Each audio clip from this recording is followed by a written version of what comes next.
In the fall of 1932, a pregnant young woman entered St. Mary's Hospital in rural Virginia.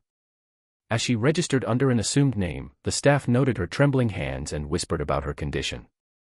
They had no idea that the baby she carried was destined to become the most terrifying case study in the annals of medicine, a living embodiment of secrets so disturbing, the family would spend generations attempting to erase them from history.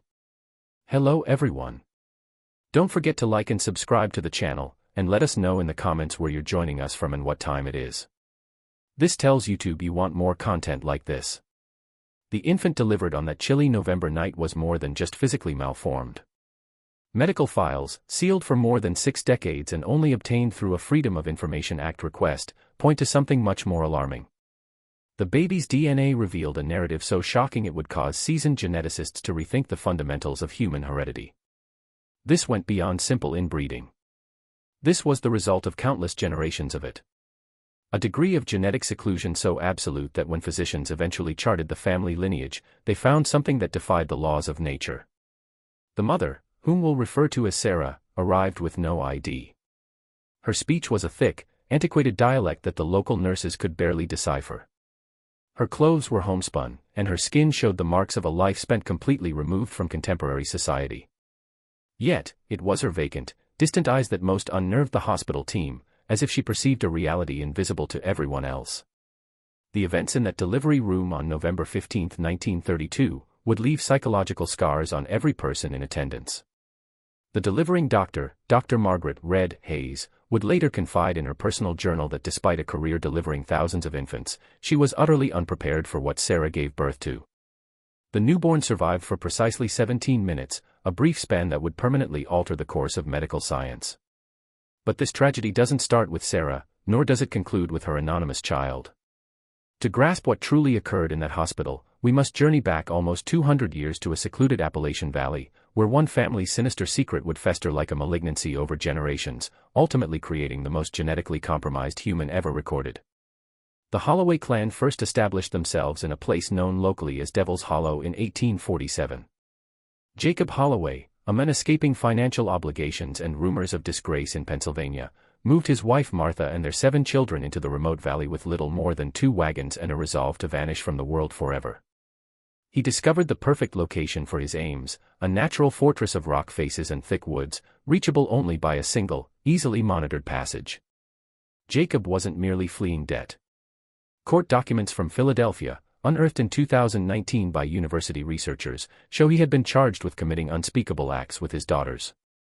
The case fell apart when crucial witnesses unexpectedly recanted, but the family's standing was destroyed. So, Jacob gathered his shameful secrets and retreated to the mountains, where no one would ever pry. The valley itself appeared cursed from the start.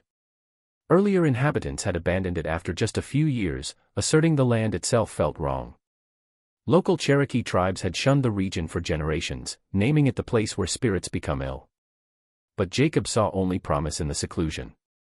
Here, his family could live by his rules alone, accountable to no one, and maintain their bloodline's purity in a way that would horrify anyone. In her later life, Martha Holloway bore Jacob 3 more children in that valley before she died under questionable conditions in 1854. A local sheriff rode out to inquire but found the family so uncooperative and the land so hostile that he listed the death as fever and never came back. He was unaware that Martha had learned of her husband's nocturnal visits to their daughters' beds, and that her passing was anything but accidental. With Martha gone, Jacob's authority over the family became total. He established what he termed the natural order, a scheme of marriages between siblings and cousins designed to keep the Holloway blood concentrated and their secrets hidden. The oldest daughter, Rebecca, was wed to her brother, Thomas, at 16. Their first child, born in 1856, marked the dawn of a genetic disaster that would reverberate for 6 generations. By 1860, the Holloways numbered over 40, all residing in a collection of crude cabins linked by hidden trails. They used their own dialect, followed their own perverted religious creed, and lived by laws found nowhere else. Government census workers never located them. Tax agents learned to steer clear after 2 vanished in back-to-back years. The Civil War stormed around them, but Devil's Hollow remained an untouched pocket of deepening shadow. Thomas Holloway, Jacob's son and his sister Rebecca's husband, became the family's second leader after Jacob's death in 1871. But Thomas was not his father.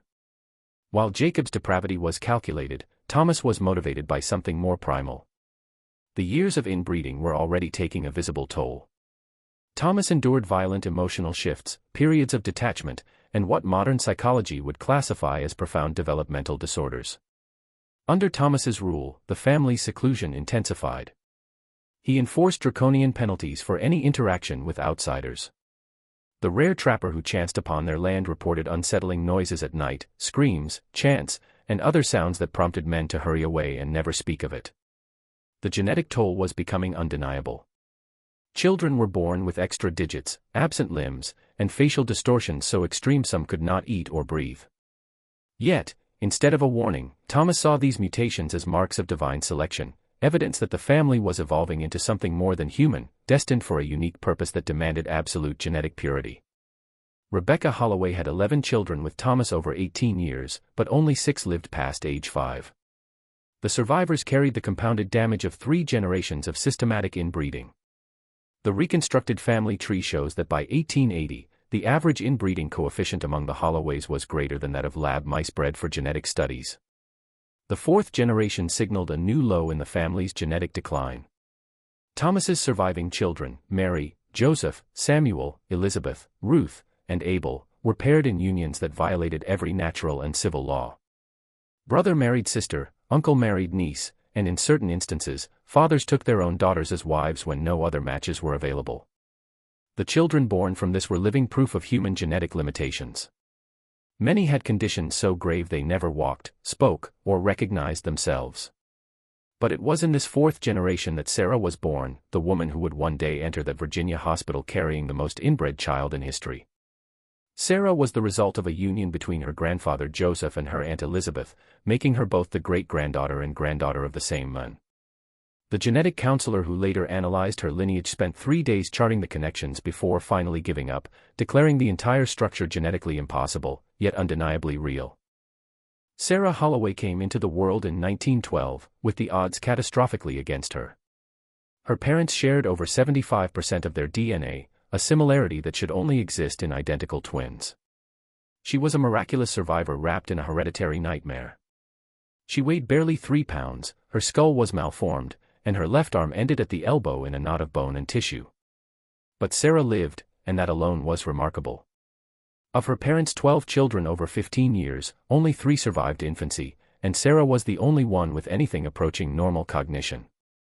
She walked at 4, spoke her first words at 6, and by her teens, was considered a prodigy within Devil's Hollow's twisted confines, a girl who could read the family's moldering books and even write simple letters. The patriarch in Sarah's time was her great-uncle Abel, a man whose own genetic damage left him nearly 7 feet tall but with the mind of a child. Abel governed through terror and superstition, teaching a distorted belief that the family's deformities were holy marks, signs they were being transformed into earthly angels. Under his leadership, their religious rituals devolved into something involving blood, bones, and acts medical experts still will not detail. When Sarah turned 18 in 1930, Abel selected her husband in the customary way, drawing lots among her male relatives. The chosen was her uncle Marcus, 43 years her senior, who had already fathered 6 severely disabled children with 2 of his nieces. Marcus was himself the product of 3 generations of sibling marriages, his genetic makeup a catalogue of everything that can malfunction in human DNA. The wedding, performed by Abel in their makeshift chapel, was witnessed by 37 relatives, most displaying visible signs of their genetic collapse. Photos from that day, found in a buried trunk, reveal faces almost alien in their disfigurement. Sarah's first pregnancy ended in a miscarriage at 6 months, the fetus had no brain stem. Her second ended at 4 months with a child described as incompatible with life. But her third pregnancy, the one that took her to the Virginia hospital, was different. This child developed to full term and seemed normal, according to the primitive exams by the family's midwife, Marcus's sister Delilah. If you're still with us, you're sturdier than most. Tell us in the comments, what would you have done if this was your family lineage? By October 1932, something in Sarah had shifted. Perhaps it was maternal instinct, or a flicker of clarity breaking through 6 generations of genetic fog.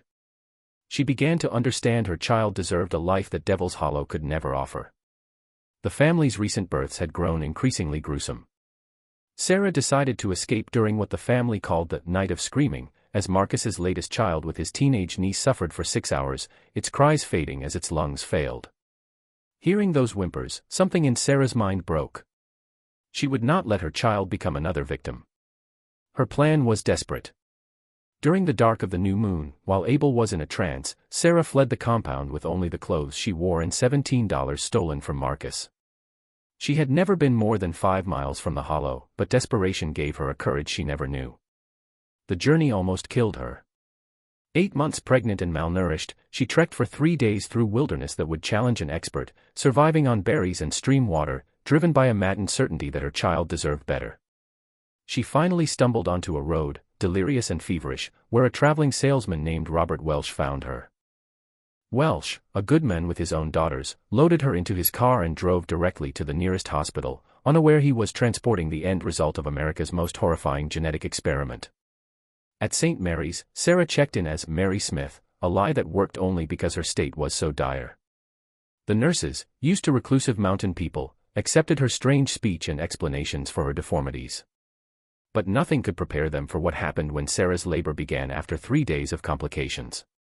Dr. Margaret Hayes had delivered over 3,000 babies, but her training offered no preparation for what happened in delivery room 3. The labor was abnormally difficult, with the baby positioned bizarrely. But when the infant finally emerged, Dr. Hayes knew she was witnessing something that would stay with her forever. The child was alive, but barely human in appearance. Its skull was elongated and partially collapsed, making its oversized eyes bulge. The left arm was missing, while the right had 7 fingers. Most horrifying were the legs, fused into a single mass of flesh containing what seemed to be 3 sets of bones. Yet the physical deformities were just the start. The internal anatomy was equally disastrous. The heartbeat was erratic, the breathing shallow, and the infant showed no response to stimuli, its nervous system too damaged for anything resembling consciousness. The medical team struggled to stabilize it, as standard procedures were useless.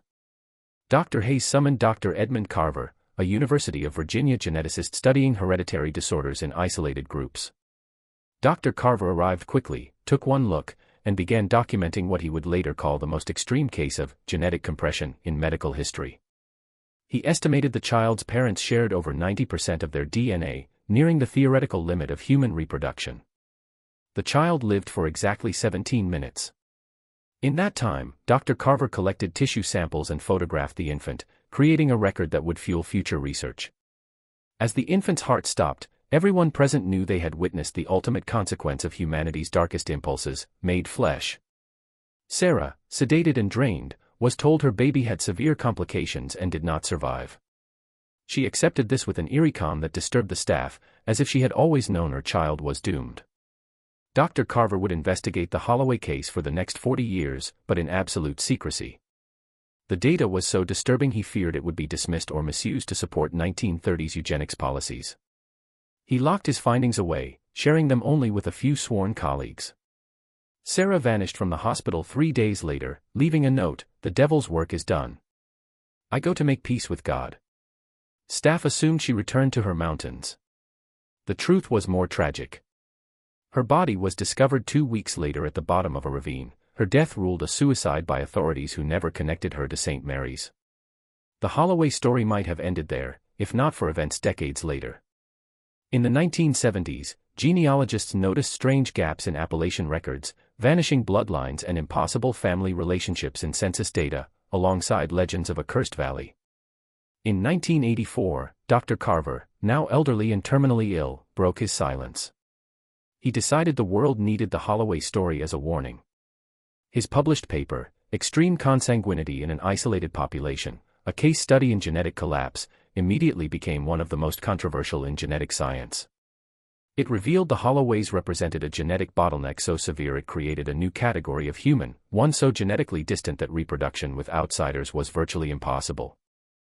The child born to Sarah in 1932 wasn't merely deformed, it was the outcome of a near-century-long genetic experiment, a study in the absolute limits of human heredity. Devil's Hollow was finally located by researchers in 1987. It was deserted, its structures decayed and reclaimed by the forest. The family cemetery held over 200 graves, most unmarked, many of infants and children whose lives were cut short by their ancestors' genetic catastrophe. Today, the Holloway case remains a scientific landmark and a moral lesson. Geneticists study Dr. Carver's data to understand hereditary disease, while ethicists use the story to highlight the critical importance of genetic diversity. Most importantly, it stands as a reminder that some secrets are too terrible to bury, and that the price of isolation, genetic, social, or moral, can resonate for generations long after the original sins are forgotten. The most inbred child ever born lived for only 17 minutes. Yet, its legacy influences our understanding of human genetics nearly a century later. In its brief life, that unnamed infant carried in its damaged cells the accumulated burden of 6 generations of family secrets, a living testament to the darkest parts of human nature and the terrible cost of hiding certain truths in the shadows.